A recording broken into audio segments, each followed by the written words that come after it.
Hey guys, welcome to your Week 32 United States History launch, and we are going to continue to discuss the second to last project for you guys on the workers versus industrialists, and you should be right around checkpoint 2 if you're following along. But to first discuss some things, I'd like to look at the focus on the Finnish challenge. I updated the numbers on Monday, April 1st at 5:30 p.m., so if you did anything after that, also take into consideration it was Easter weekend, so some of our instructors have not been grading things. I have not had a chance to over the weekend. But right now, 8th grade has completed, they have more points than anybody with 93. So congratulations to the 8th grade. But I do, once we take into consideration that there are less kids in the 7th grade.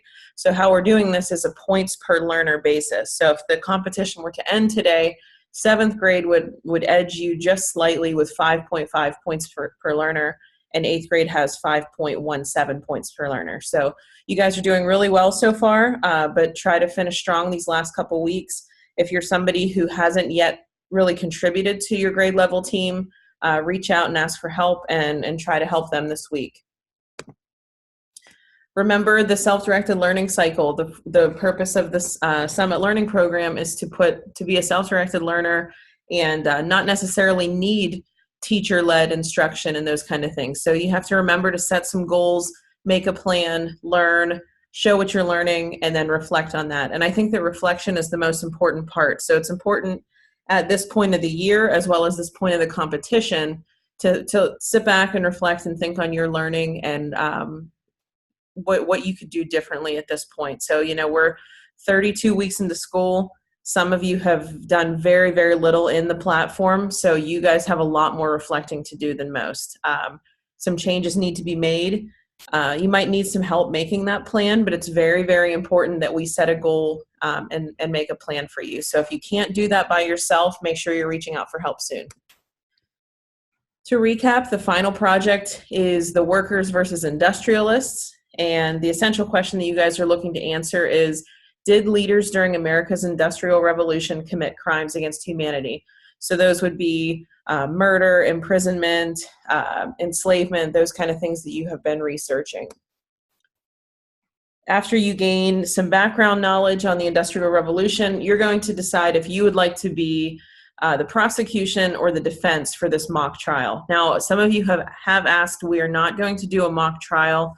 It's very, very hard to do, especially in our situation where we have learners all over the place in terms of the project. So what you will do, once we get to the next checkpoint, I'll explain, but the final product will be you just basically reading your script and recording your presentation. So there will not be a mock trial.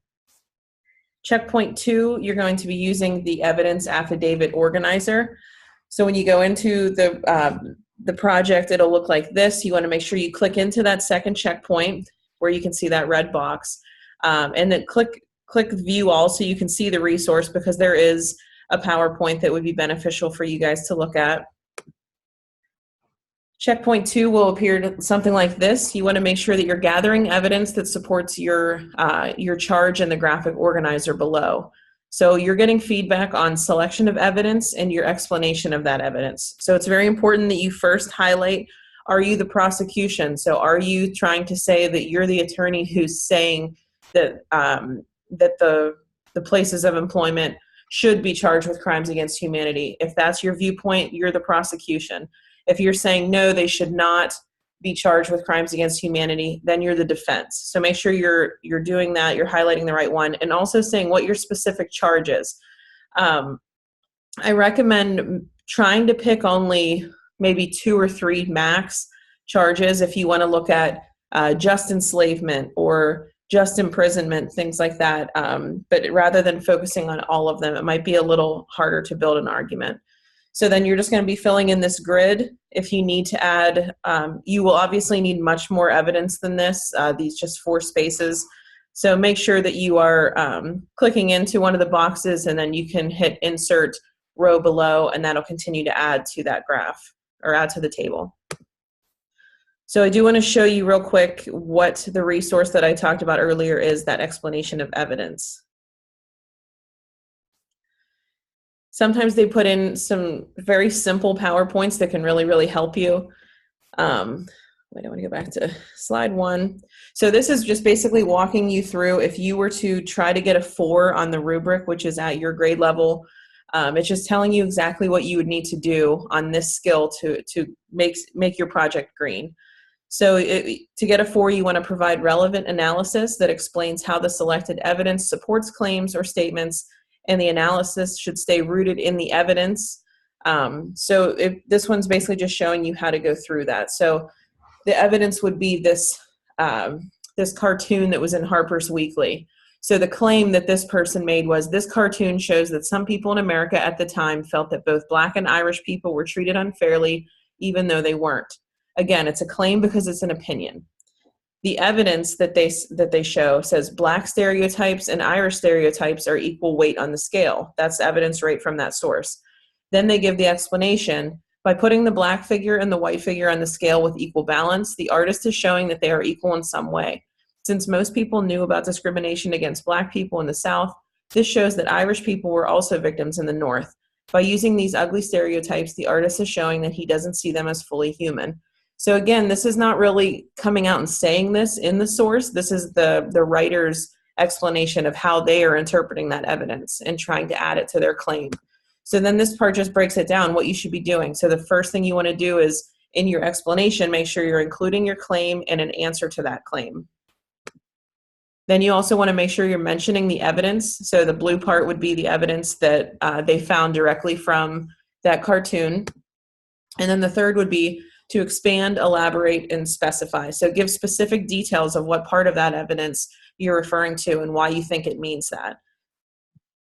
So again, that's available for you right at the summit, right off of the checkpoint. Week 32 runs April 4th through April 10th. You should be working to master the industrialization focus area. And as a challenge, try to master any additional focus area. At this point, 8th grade needs to step it up a little bit to try to pass the 7th grade because they are on a roll right now. So the additional ones can only help your grade. So it can't lower your grade if you don't do them. But those of you who are teetering between, you know, a C plus and a B minus, this would be enough to bump you up to that B minus, and that always sounds a lot better than a C. But then you should also be working to submit checkpoint 2 of the Workers versus Industrialists project. And your reflection for this week is to, in a private comment, not a class comment, in a private comment, please tell me which grade is winning the Focus on the Finish challenge.